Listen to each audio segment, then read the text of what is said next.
अस्सलाम वालेकुम। आज हम बात करेंगे नूर जहाँ के 13 एपिसोड के बारे में। तो वीडियो शुरू करने से पहले हमारे चैनल को सब्सक्राइब कर लीजिए अगर अभी तक आपने नहीं किया, ताकि हमारी हर न्यू वीडियो आप तक पहुंच सके।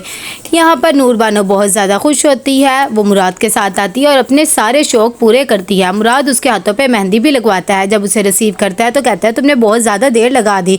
नूर मामा की इतनी ज़्यादा कॉल्स आ रही थी, कब से वो वेट कर रही थी। नूर बानो कहती कोई बात नहीं, वो मुझे कुछ भी नहीं कहेंगी। इतनी देर में वो घर पहुँचती है तो जाकर नूर जहाँ को मेहंदी दिखाती है। नूर जहाँ भी मेहंदी देखकर खुश हो जाती है। नूर बानो कहती है कि देखें मेरी मेहंदी का रंग कितना ज़्यादा आया है। सब कहते हैं कि मेहंदी का रंग ज़्यादा आए तो सब प्यार करने वाले मिलते हैं। ये बात देखकर नूर जहाँ भी खुश हो जाती है और साथ ही उसे दुआ देती है कि अल्लाह करे तुम्हारी मेहंदी का रंग हमेशा ऐसे ही रहे। इतनी देर में वो कहती है कि अब्बा को तो सारी बातों पता लग गई होगी कि एक देर मिनट में ही वहाँ पर मुख्तार शाह भी आ जाता है। जैसे ही नूर बानो अपने बाप को वहाँ पर देखती है तो एकदम घबरा जाती है। उन्हें समझाने की कोशिश करती है लेकिन वो आके उसे धक्का देते हैं।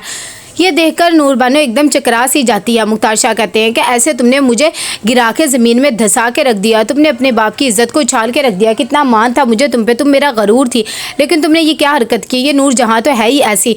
जब ये बात सुनती है तो नूर बानो कहती है कि अब्बा मैं मुराद से प्यार करती थी। दूसरी तरफ उनैद अपनी माँ की बुराई बर्दाश्त नहीं कर पाता। वो भी अपने चाचा को जवाब देने लगता है कि एकदम उन दोनों की सर्दी गर्मी हो जाती है कि मुख्तार शाह अपनी बेटी का हाथ पकड़ता है और कहता है कि अब तुम यहाँ पर एक मिनट भी नहीं रहोगी। जैसे ही उसे लेके जाने लगता है कि आगे से मुराद आ जाता है और उसका हाथ पकड़ लेता है और कहता है कि ये अब मेरी बीवी है।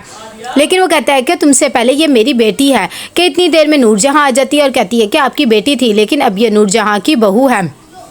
ये बात सुनकर मुख्तार शाह कहता है कि ये तो इसकी ज़िंदगी का सबसे बड़ा कड़वा घूंट है। क्या कह सकते हैं कि इसने अपनी ज़िंदगी का अजाब खुद चुन लिया है जो तुम्हारी बहू बन गई है। कि इतनी देर में नूर जहाँ कहती है कि अब तो आपको मेरी मोहब्बत का एहसास हो गया होगा जो कि मैंने इख्तियार शाह से की थी। आपकी बेटी ने भी तो यही सब कुछ किया कि अब आपकी बेटी भी आपको कलंक लग रही है। इस बात पर भी उसे गुस्सा आ जाता है। तभी वो हाथ उठाने लगता है कि मुराद हाथ पकड़ लेता है। नूर बानो उसे पीछे करती है और कहती है कि तुम मेरे अब्बा पे हाथ उठाओगे, ये मेरे अब्बा है। साथ ही वो उन्हें भी समझाने की कोशिश करती है लेकिन वह एक भी बात नहीं मानता और कहता है कि ये जो कुछ भी नूर जहाँ तुम कर रही हो ना, अब देखना इसका तुम्हें मैं बहुत अच्छे से जवाब दूंगा और तुम्हें मैं बताऊंगा कि होता ही क्या है। जैसे ही मुराद अपने ससुर के पीछे जाने लगता है कि नूर जहाँ उसे रोक लेती है और कहती है कि ये बाप बेटी का मामला है। कि इतनी देर में नूर बानो जाती है और जाकर कहती है कि अब्बा प्लीज़ आप मुझे माफ़ नहीं कर सकते हैं। देखिए मैं उससे बहुत ज़्यादा मोहब्बत करती थी, इसीलिए उससे शादी किया और आप गलत सोच रहे हैं। वो लोग ऐसे नहीं हैं, वो आपके बारे में बहुत ही अच्छे हैं। प्लीज़ एक दफ़ा आप मेरी बात सुने। ये बात सुनकर उसका अब्बा कहता है कि देखो मैं तुम्हें एक ही शर्त पर माफ़ कर सकता हूँ कि अगर तुम मेरे साथ आ जाओ, वरना जिस दिन तुम्हें ये सच पता लगेगा बहुत पछताओगी। नूर बानो कमरे में जाती है तब भी उसे अपने बाप की ही बातें याद आ रही होती है और उसे लगता है शायद उससे गलती हो गई है। दूसरी तरफ मुराद भी बहुत परेशान होता है नूर बानो की वजह से।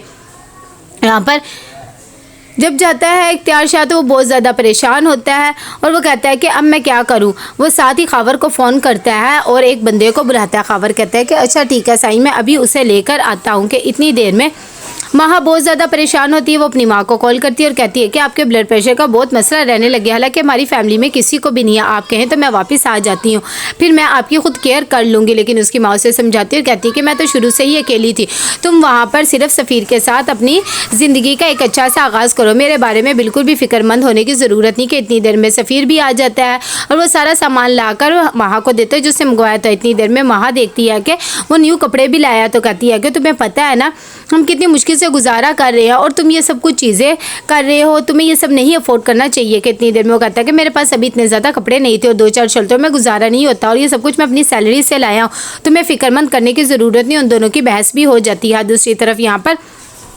मुख्तार शाह सोच रहा होता है कि अगर वो मुराद का कत्ल करवा दे तो नूर जहाँ तो टूट के रह जाएगी अपने बेटे के लिए, लेकिन साथ ही साथ उसकी बेटी भी टूट जाएगी। वो अपनी बेटी को इस तरह बेवा नहीं देख सकता।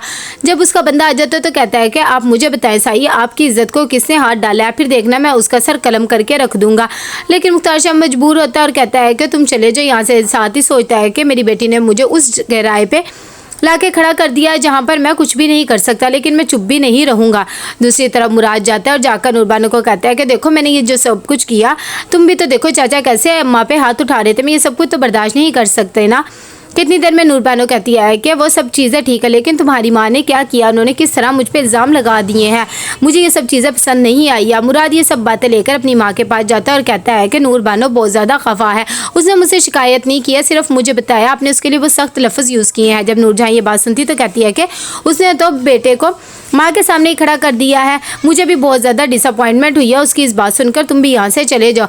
जैसे मुराद कमरे में जाता है बेचारा बहुत बेबस होता है, एक तरफ बीवी तो दूसरी तरफ माँ। खैर वो खामोश हो जाता है और कुछ भी नहीं कहता। यहाँ पर माँ सुबह तैयार हो जाती है और साथ ही सफ़ीर को भी उठाती है और कहती है कि जल्दी से तैयार हो जाओ, ऑफिस का टाइम हो गया है और खाना भी आज तुम्हें खुद ही बनाना पड़ेगा क्योंकि मैं जॉब पे जा रही हूँ। जब ये बात सफ़ीर सुनता है तो हैरान सा हो जाता है और कहता है कि तुम्हें जॉब की क्या ज़रूरत है और मैं कैसे खाना बना सकता हूँ।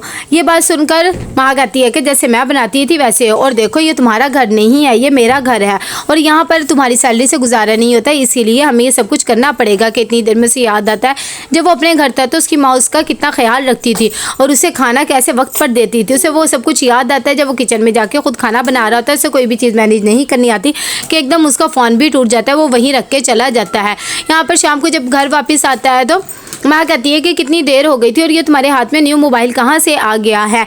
जब उसे पता लगता है कि ये सेविंग से आया है तो वो बहुत ज़्यादा गुस्सा करती है और कहती है कि तुमने सारी सेविंग ऐसे लुटा के रख दी है, अगर मोबाइल की स्क्रीन टूट गई थी तो उसे रिपेयर करवा देते हैं। लेकिन इस बात पर भी उनका झगड़ा हो जाता है और सफ़ीर कहता है कि मैं क्यों रिपेयर करवाता, ये मैंने अपनी सेविंग से लिया और मैं तुम्हें कोई भी जवाब देने के हक में नहीं हूँ और प्लीज़ मेरा सर भी दर्द ना करवाओ। कि इतनी देर में यहाँ पर नूर बानो भी बहुत ज़्यादा परेशान बैठी हुई होती है, उसे नूरजहाँ की बातें याद आ रही होती है। थोड़ी देर में वहाँ पर सफ़ीना आती है और कहती है कि तुम्हें अपनी गलती का एहसास तो होने लग गया होगा ना। नूर बानो कहती है कि नहीं ऐसा क्यों आप कह रही हैं, आंटी तो बहुत ही अच्छी है और देखो बहुओं को तो बेटियों की तरह रखती हैं, आपका भी तो वो कितना ज़्यादा ख्याल रखती हैं, फिर भी आप उन्हें ऐसी बात कह रही हैं। सफ़ीना कहती है कि जो दिखता है वो होता नहीं है और तुम भी यहाँ पर होगी तो बहुत जल्द पता लग जाएगा और पछतावा भी करोगी। तो कैसा लगा आपको एपिसोड, लाइक में शेयर करके राजी बताइएगा। अल्लाह हाफिज़।